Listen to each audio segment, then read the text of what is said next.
जय श्री कृष्णा दोस्तों। बुलबुल की कहानियों में आपका स्वागत है। मैं आज आपके लिए लेकर आई हूँ सिंपी मेहता जी की लिखी हुई एक पारिवारिक कहानी।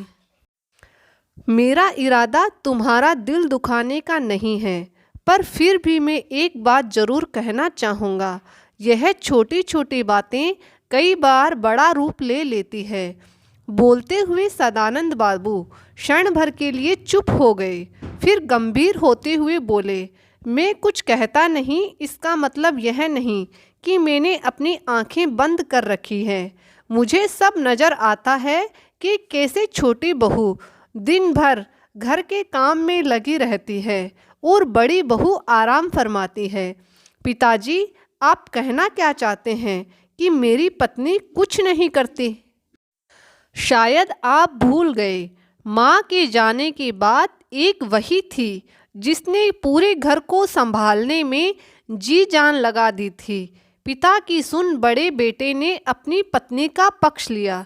मैं कब मना कर रहा हूँ कि बड़ी बहू ने त्याग नहीं किए। शकुंतला के जाने के बाद बड़ी बहू ने अपना फर्ज बखूबी निभाया। छोटे की शादी में माँ बनकर सारे रस्मों रिवाज निभाए। बड़ी बहू ने शकुंतला की कमी महसूस ही नहीं होने दी, लेकिन छोटी बहू के आते ही एकदम से बदल गई। तुम पति हो, इसलिए तुमने यह बदलाव महसूस नहीं किया होगा, पर मैं घर का मुखिया हूँ, मैं सब कुछ चुपचाप देखता हूँ। यह सोचकर कि औरतों के मामले में कुछ कहता नहीं कि मेरे बोलने से कहीं घर की शांति भंग ना हो जाए। पिताजी, आप जो कहना चाहते हैं खुल कर कहिए।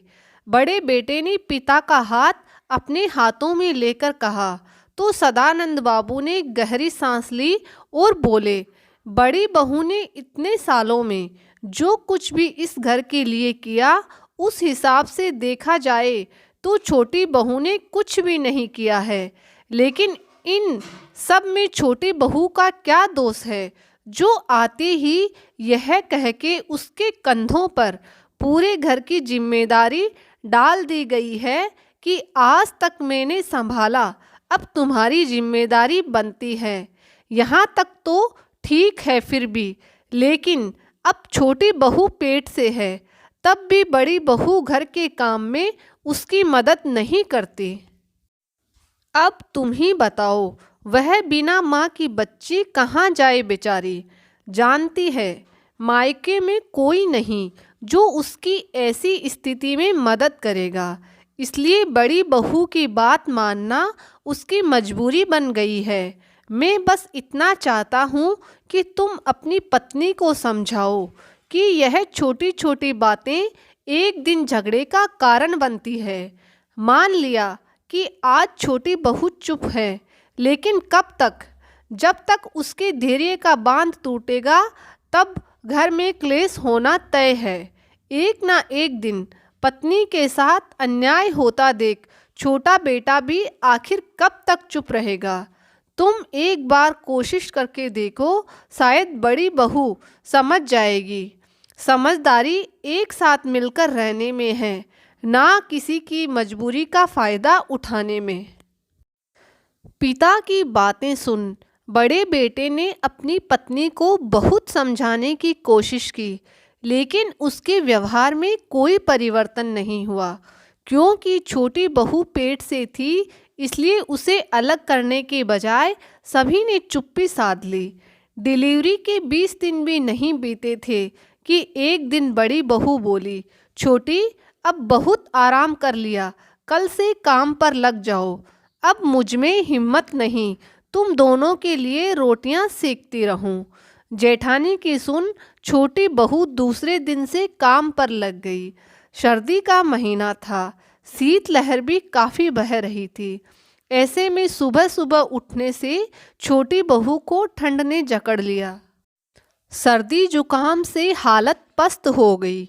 माँ की खराब तबीयत का असर नवजात शिशु पर भी पड़ा था, उसे भी सर्दी लग गई। पत्नी और बच्चों को परेशान देख छोटे ने भाभी को कह दिया कि दोनों की तबीयत ठीक नहीं, इसलिए आज रसोई का काम आप देख लें। पर बड़ी बहू ना जाने किस मादकता में थी कि उसे देवरानी का बीमार होना बहाना लगा। इसलिए गुस्से में बोली, देवर जी, औरतों के नखरे आपके से परे हैं। यह बीमारी तो बस काम से बचने का बहाना है। भाभी के मुख से पत्नी के बारे में सुन छोटे को बहुत बुरा लगा। पत्नी ने जब से घर में कदम रखा तब से ही नौकरानी की तरह आई थी। काम से बचने के लिए कभी बीमारी का बहाना नहीं बनाया। उसके लिए भाभी के दिल में कोई जगह नहीं। आखिर एक औरत ही औरत को क्यों नहीं समझती? सोचते हुए छोटे के दिल में एक कसक सी उठी और फिर मायूसी में भाभी की ओर देखा और बोला, मान भी लूं कि वह नखरे कर भी रही है तो अपनी पत्नी के नखरे उठाने के लिए उसका पति अभी जिंदा है। माफ़ कीजिए, आपसे मदद की उम्मीद की, यही मेरी गलती थी। बोलते हुए छोटा पत्नी के लिए नाश्ता तैयार करने रसोई की ओर चल पड़ा। बड़ी बहू को देवर से ऐसे जवाब की उम्मीद नहीं थी, लिहाजा वह आकर कुछ ना कह सकी। तो दोस्तों, कैसी लगी आपको मेरी आज की कहानी? अगर आपको कहानी पसंद आई तो मेरे चैनल को सब्सक्राइब ज़रूर करिएगा। जय श्री कृष्णा।